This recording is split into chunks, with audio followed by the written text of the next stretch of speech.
As a result of this process, there occurred the Huronian glaciation, the most large-scale ice age in the history of the Earth, which started 2.4 billion years ago and continued for as long as 300 million years. Diggings revealed that in some areas ice caps reached as far as the equator, with the planet almost totally transformed into a ball of ice. It took the Earth 1.5 billion years to go all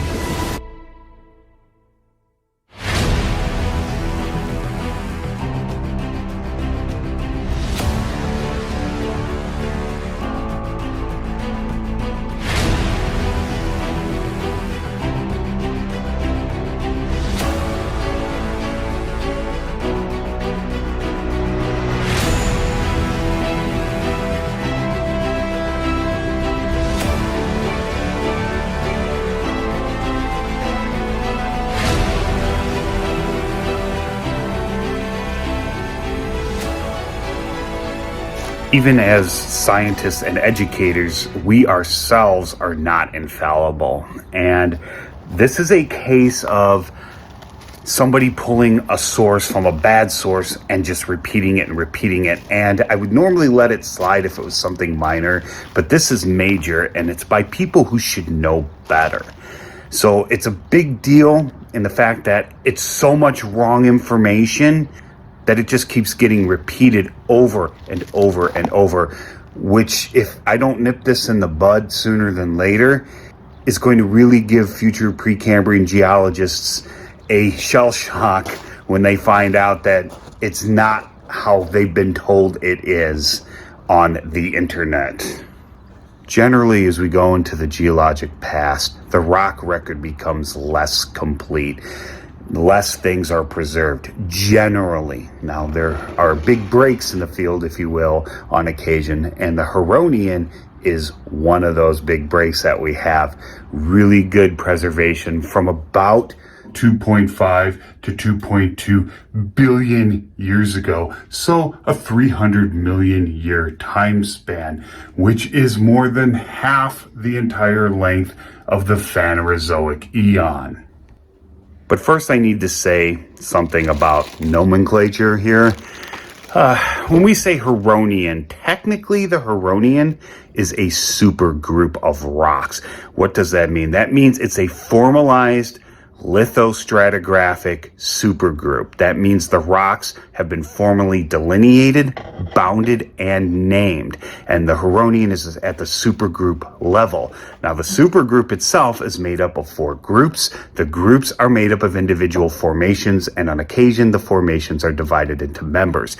But formations don't need to be further divided. They don't even need to be in groups or supergroups, but in this case, they are. And although the term Huronian glaciation is technically absolutely incorrect and should never be used because that's for formal lithostratigraphy, you're going to hear me use it here for the sake of brevity and because all the misinformation out there uses that term. Just real quick, when we are talking about chronologic, and I'm using this generically, we actually have a formal code that tells us how to name and delineate things called the North American Stratigraphic Code. But for chronological purposes, we do not reuse lithostratigraphic names. The reason being is because that leads to confusion. That's why we developed this code to begin with. When you're talking about glaciations, take modern ones, for example. You usually hear somebody say the Pleistocene or the Quaternary ice ages, which technically is correct because those are chronological units. We don't say the Wedren-Mason glaciation because those are lithostratigraphic units, okay? I just needed to get that out of the way first because that is the first problem with this whole Wikipedia article that just keeps spreading misinformation about this entire thing. That's number one. And oh boy, do we have many more to go. Let's take a quick look at the geologic timescale in a single bar format here. Now, it's hard to imagine the amount of time passing in geologic terms. The Earth is 4,540 million years old, or roughly 4.5 billion years old. That stretch of time is hard to understand, and I'm going to try to put it into a single bar line here. What is more important than understanding the exact spans of time is the relative association. Now, we have the Phanerozoic here, millions of years ago at top. The abbreviation for that's MA. And you can see the Phanerozoic is 541 million to today. Now, some of you may recognize what that is. That is the Phanerozoic eon. That includes everything from the beginning of the Cambrian, or beginning of the Paleozoic, or some people call the Cambrian explosion, to today. The time of macro complex life is all on that one little green bar right there. That represents only about 12% of Earth's entire history. The remaining 88% is divided into the Hadean and Archean eons. You see here, I'm going to just lump them together because it's not the focus of when the Huronian supergroup was deposited. But that time span, those together, is about 45% of Earth's entire history, almost half, right there. Now, the next one is the Proterozoic eon. That's the yellow bar here. That's only slightly less than the Hadean and Archean combined, at about 43% of Earth's entire history. Now, these things can be subdivided. The bold, non-italicized letters are eons. That is the largest block of geologic time divisible.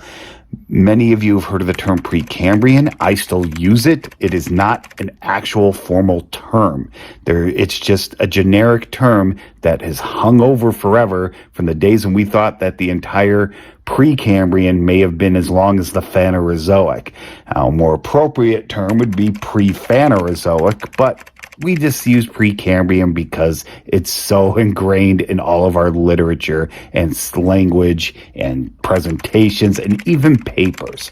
Now you'll see here the italicized bold are eras. That's the next down division. And I'm only going to divide out the Proterozoic here because that's where our Huronian supergroup was deposited, in the Proterozoic eon, specifically the Paleoproterozoic era, that first one. This red bar here shows the entire depositional span of the Huronian supergroup within a general frame. All right, it's not exactly 2,500 to 2,200 million years ago, but we'll get into that later. It's, for all intents and purposes, about that long.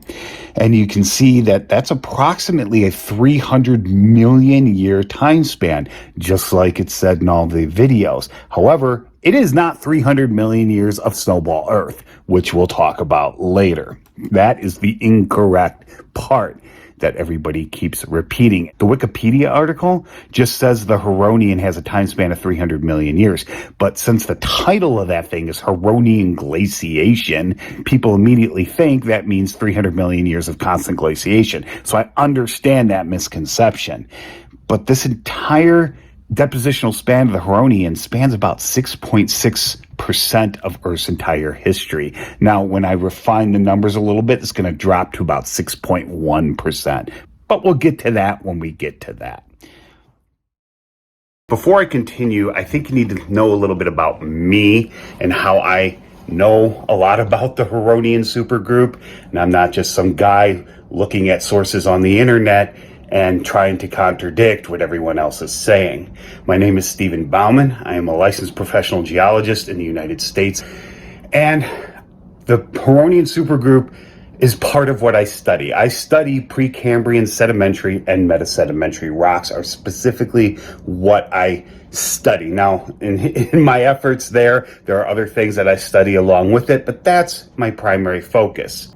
And I have written geologic guidebooks along the northern shore of Lake Superior and Huron on the Ontario side that include details and outcrops of the Huronian supergroup.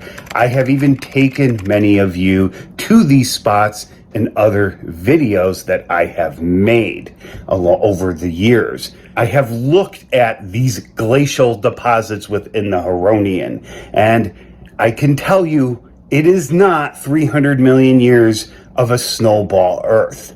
So I just thought I'd give you guys a little bit of my background before I start getting deeper into this. I have even assembled chronologic charts using the lithostratigraphic units, trying to correlate them with other time equivalent units in North America and throughout the globe.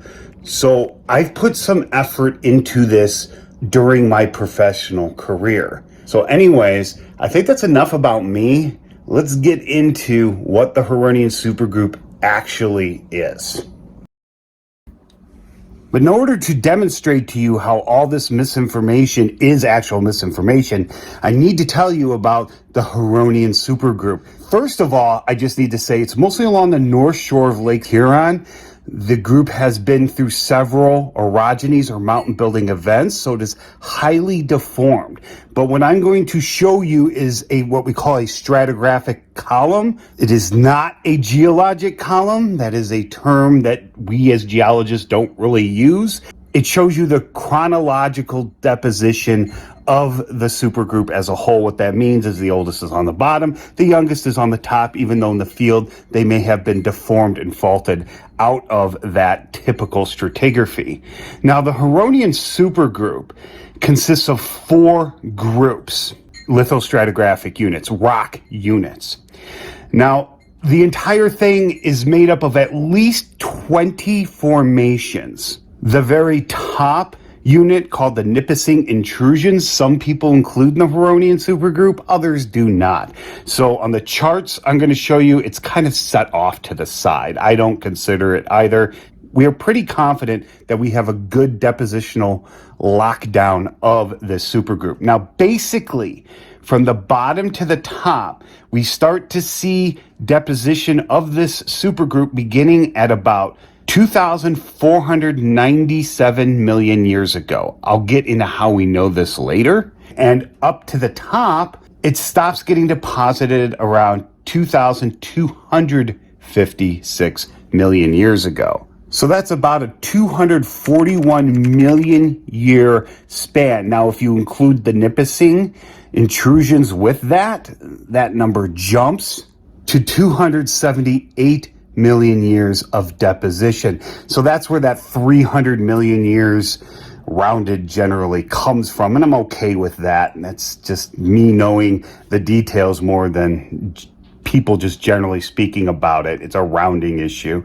Let's look at the group from the bottom to the top of the stratigraphic column, because that's the order it was deposited in.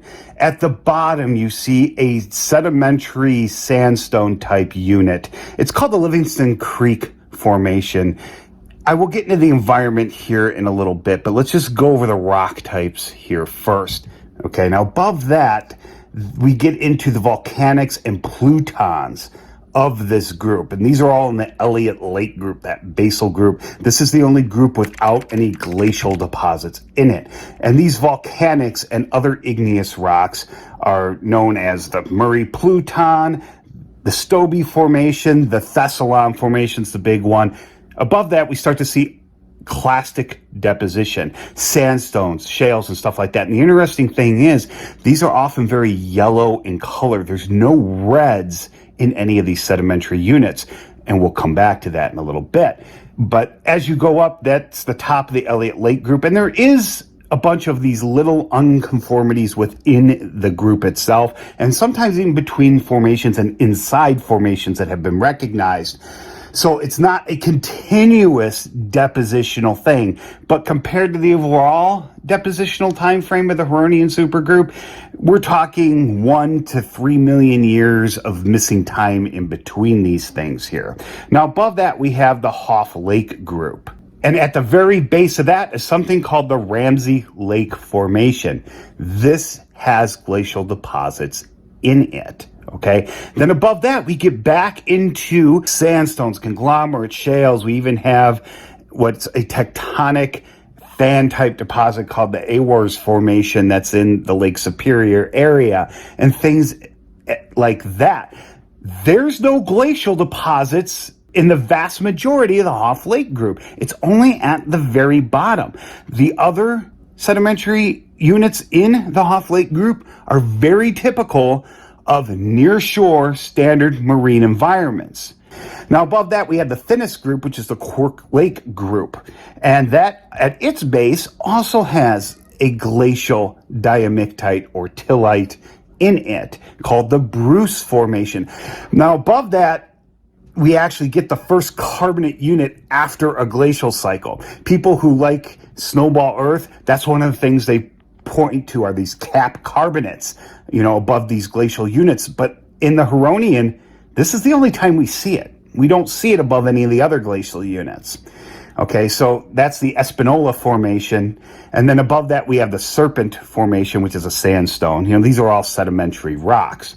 Now, there's a little unconformity above that, and then we get into the Cobalt group. The Cobalt group is the big one. It's probably arguably the thickest overall, but in the Cobalt group, for the first time, what's called the Gauganda Formation, this basal formation, not Gondwana, that's a continent, a paleocontinent. Gauganda is a lithostratigraphic unit. So I know that could be a bit confusing, so I just wanted to clear that up.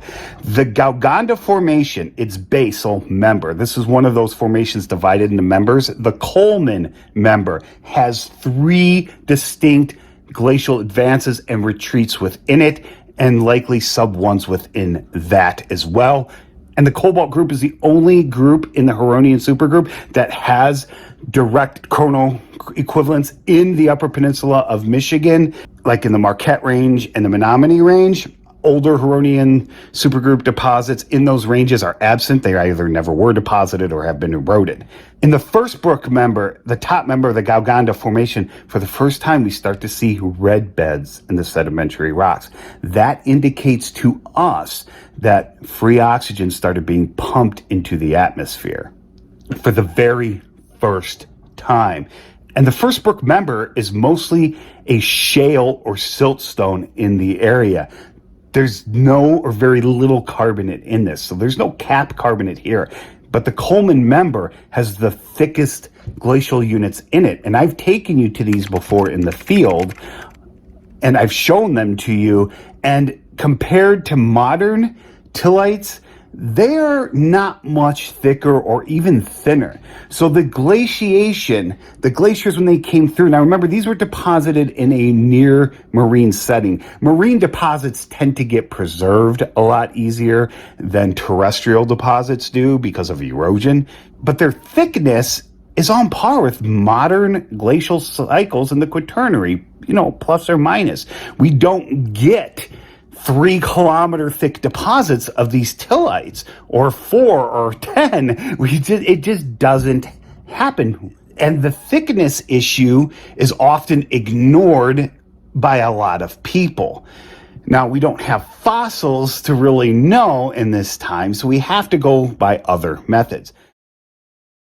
Above that is what's called the Lorraine Formation. This is a sandstone, and this is a sandstone that contains a lot of what people who collect in the area call a pudding stone.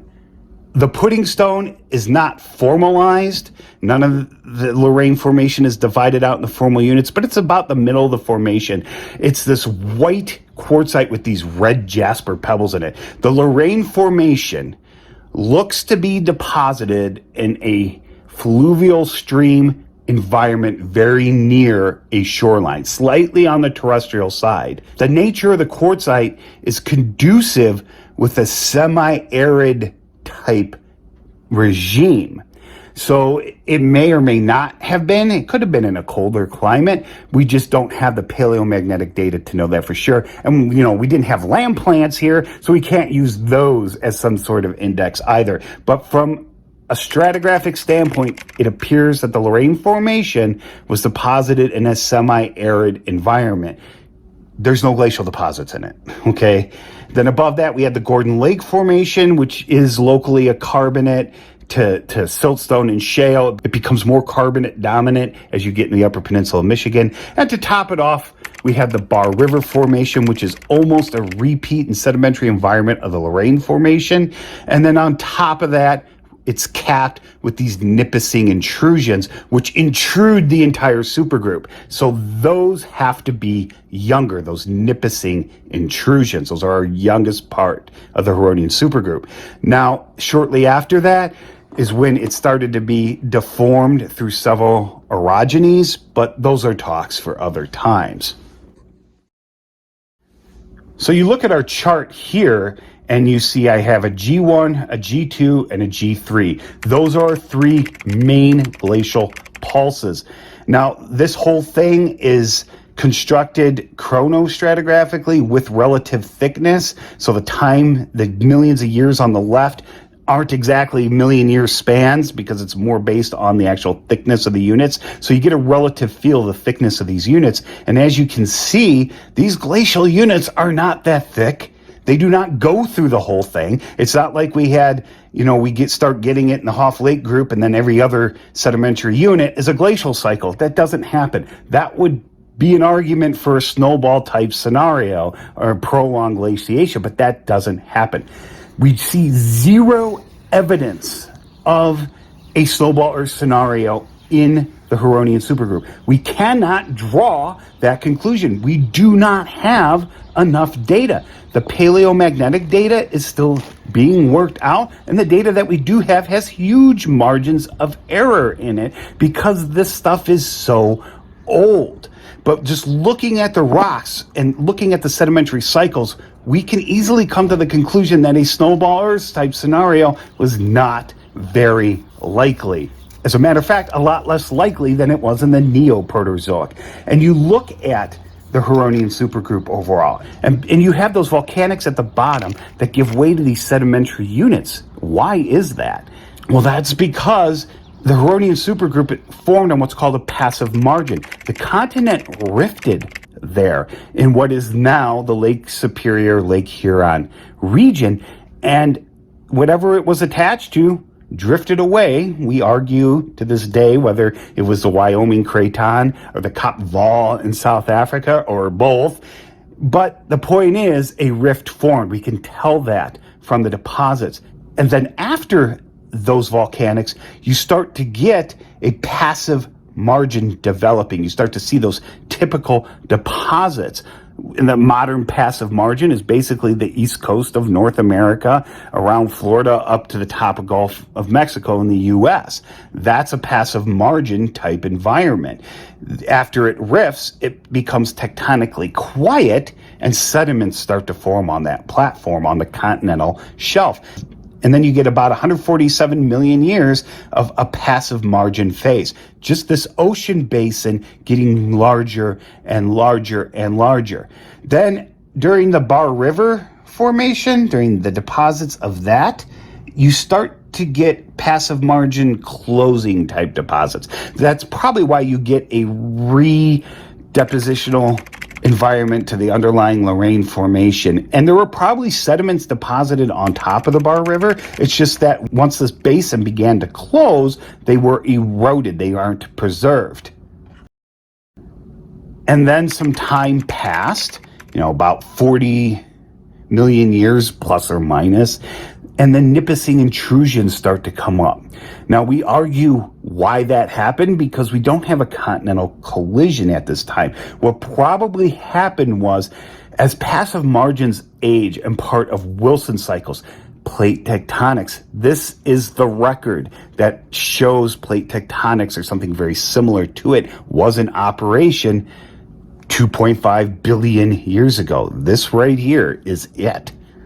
So as you can see here, there's a lot of ages on what I've been showing you. Well, where do we get these numbers from? Well, they aren't just pulled out of our backside here. We date a mineral called zircon, and that's usually used for uranium lead dating. I'm just going to go with that because I'm trying to keep this simple. But anyway, zircons can be used to date rocks, but not all rocks are created equal: igneous, sedimentary, and metamorphic. In undeformed igneous rocks, you pull the zircons, you can get an actual absolute date. That's the date of the igneous rock, because igneous rocks crystallize from melts. The zircon formed with that rock. That's the date of crystallization. But we only really have those at the bottom and at the top of the Huronian supergroup. And for a long time, that was the bracket. That was it. Now, over the past 10, 15 years, people have started pulling what's called detrital zircons. And those are the numbers you see in gray on this column I've been showing you. Now, detrital zircons, how are those different from normal zircons? Chemically, physically, they're the same thing. Their origin is different.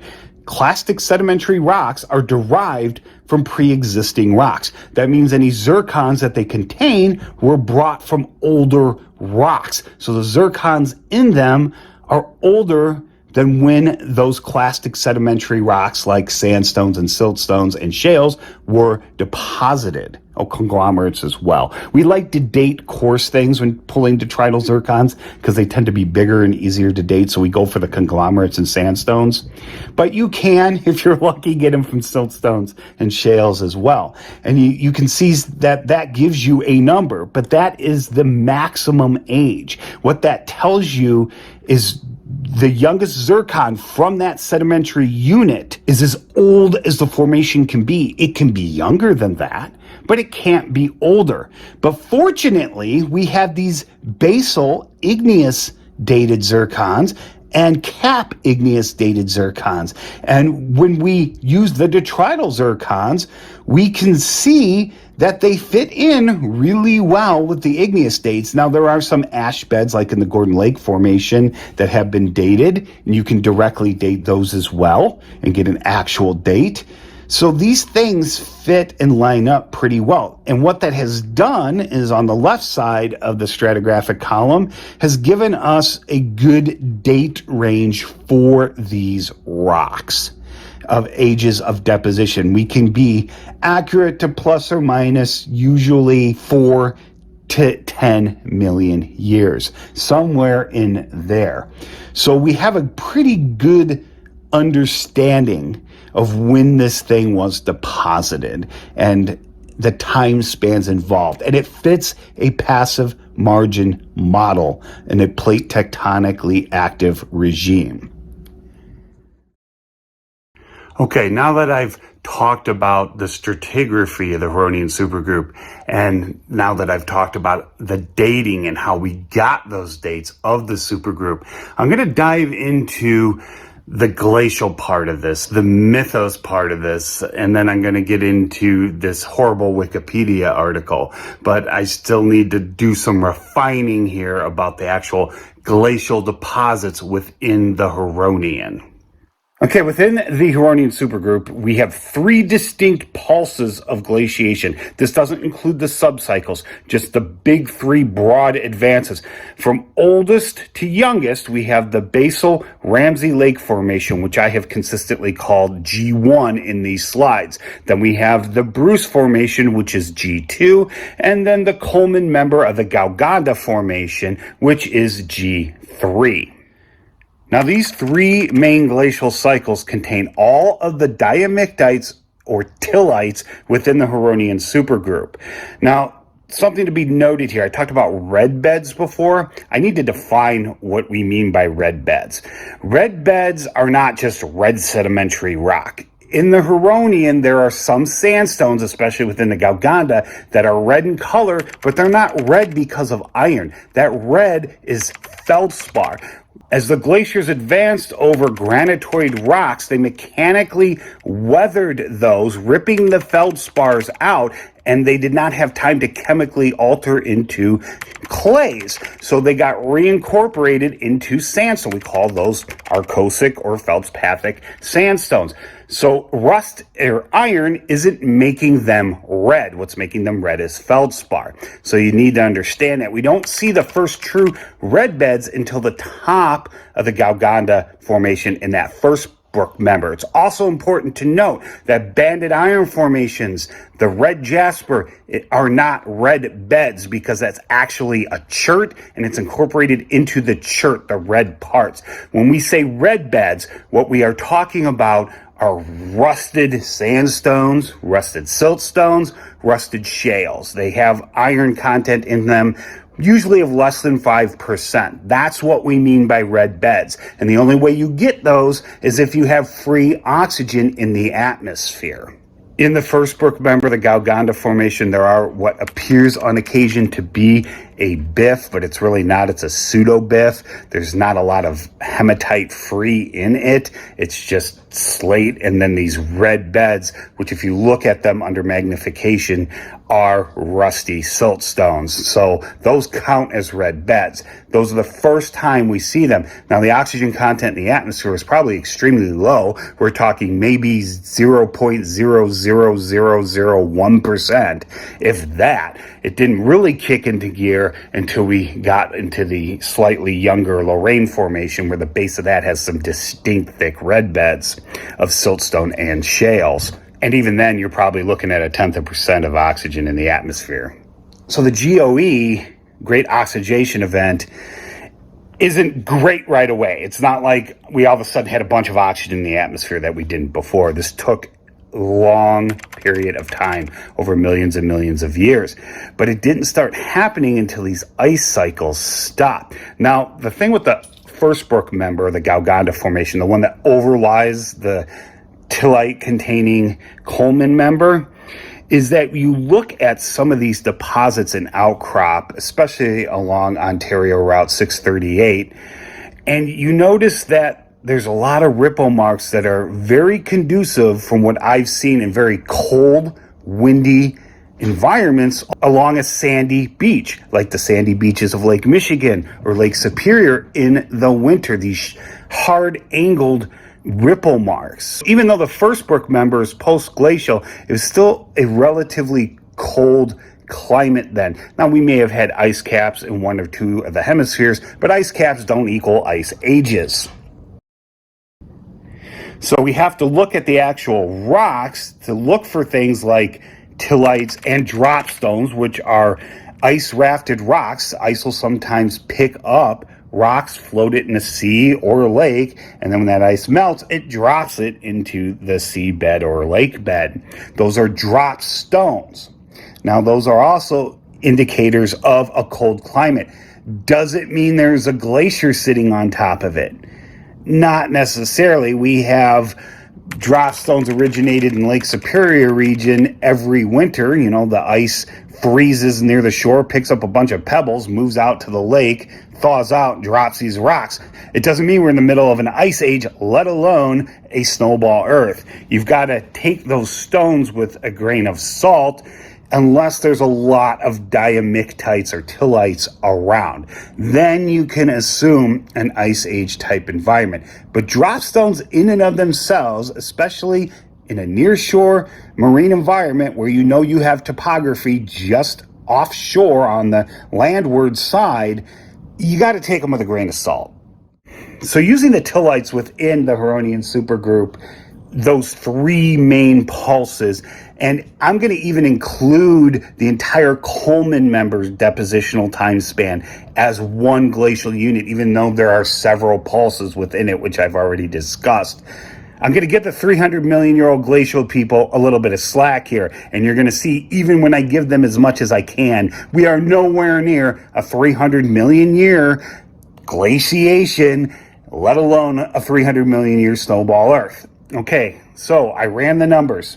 The Ramsey Lake Formation, when you take the thickness into account and all the detrital zircons and the dating brackets, we come up with a time span of the deposition of that formation of about 7 million years. So that means from the oldest grain being deposited in the Ramsey Lake to the youngest, we had a 7 million year time span.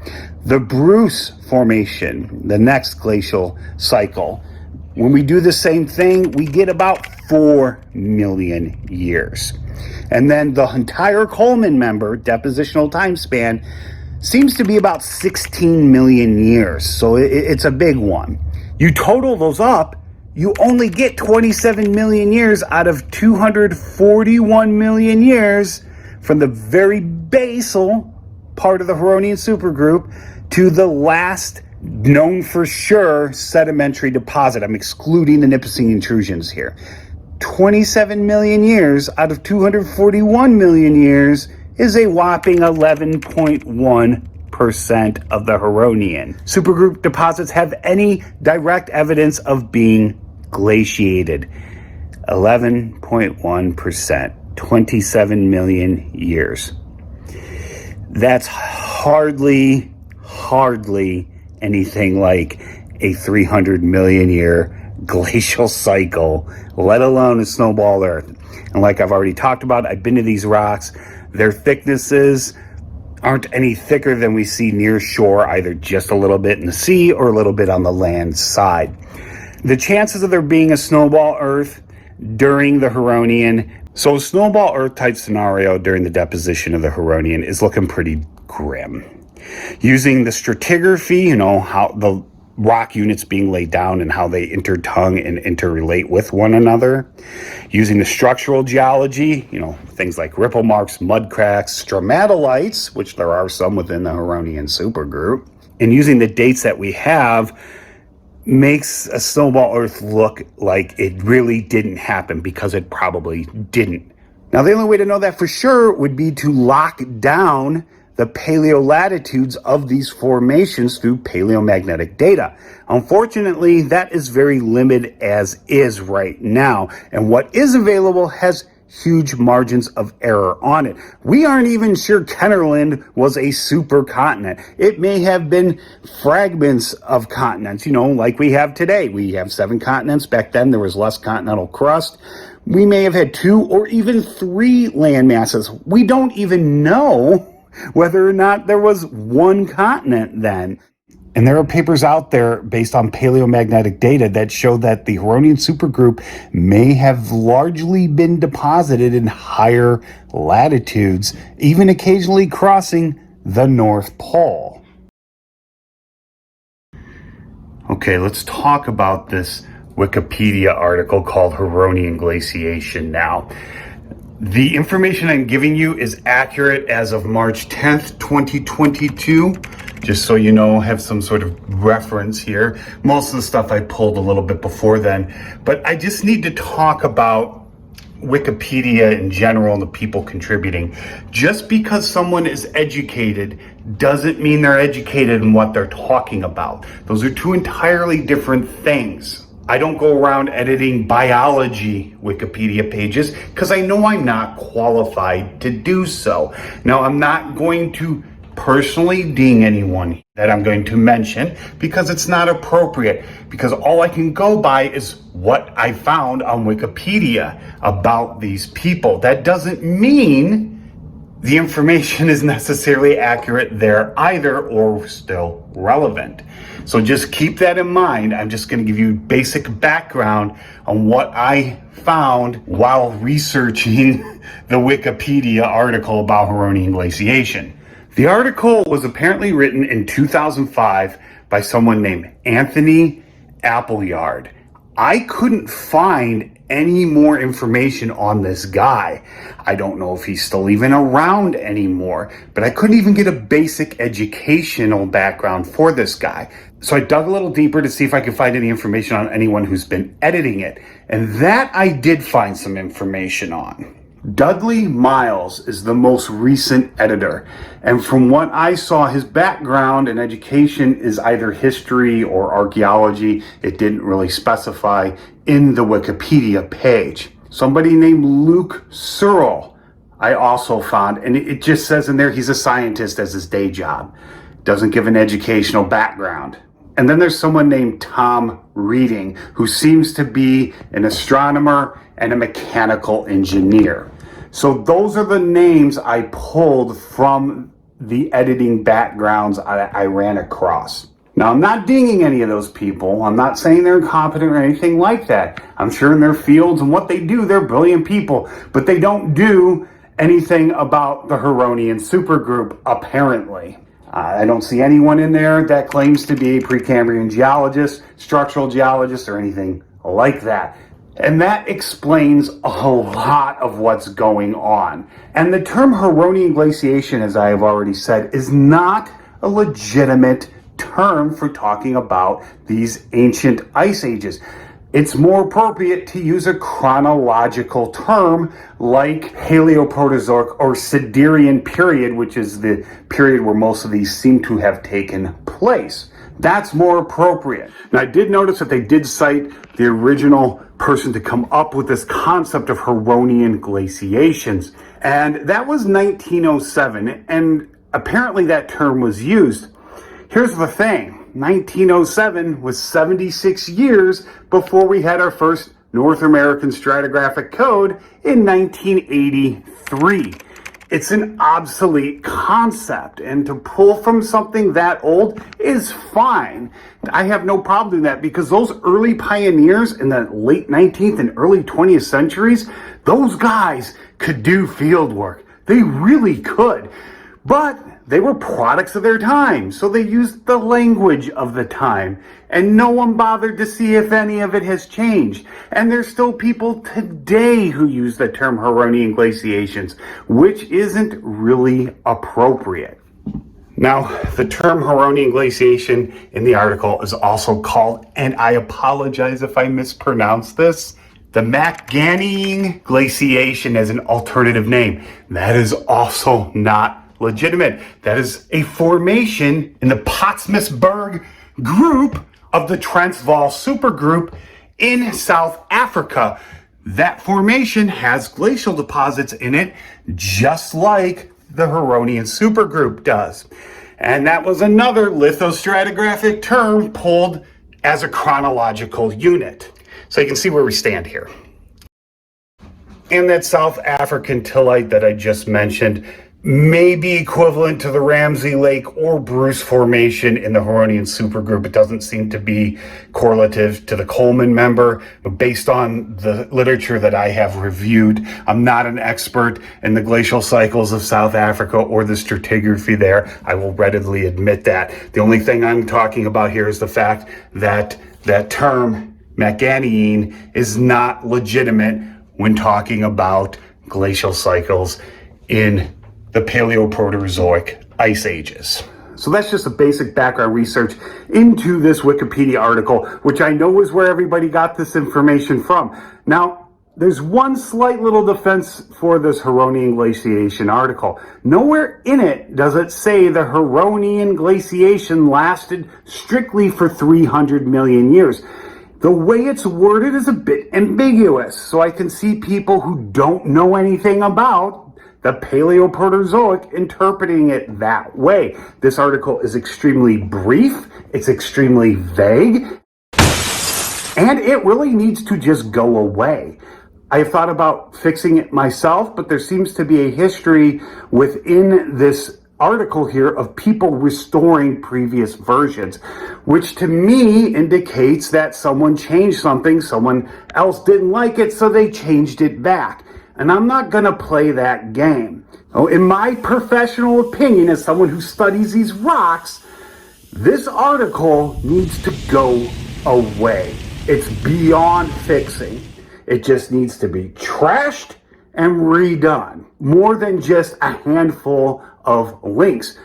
The Huronian supergroup is a very complex supergroup. It is not just a simple, easy thing to understand. There is a Wikipedia article on the Huronian supergroup. But if you're going to focus on the glaciations, you need to focus on what we think we know and keep the conjecture out. Now, the original Paleomag data seems to have been mostly done in the 80s and 90s and has died off since then. But we've gotten a lot better about how we do this. And I think it's time we start actually trying to lock these things down, get an actual paleo-wander path. Now, there's some questions that we may not have had a stable dipole then, which is going to make that difficult.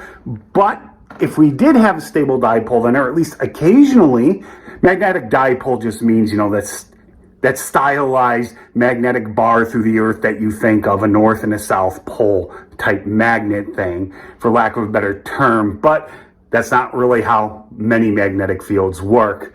But that's a talk for another time. Well, I think I'm just going to wrap this up there. I think I argue my case enough here as to why this needs to be vetted better. And if you are a researcher researching this topic, I don't hide who I am or what I do. Just get a hold of me. Get a hold of me on YouTube. And if you want, I can send you my common email address, the one I use in case it gets spammed or anything like that. I'm here to give you the information you need. Anyway, that's it. If you have any questions or comments, please leave them below, and I hope you learned something.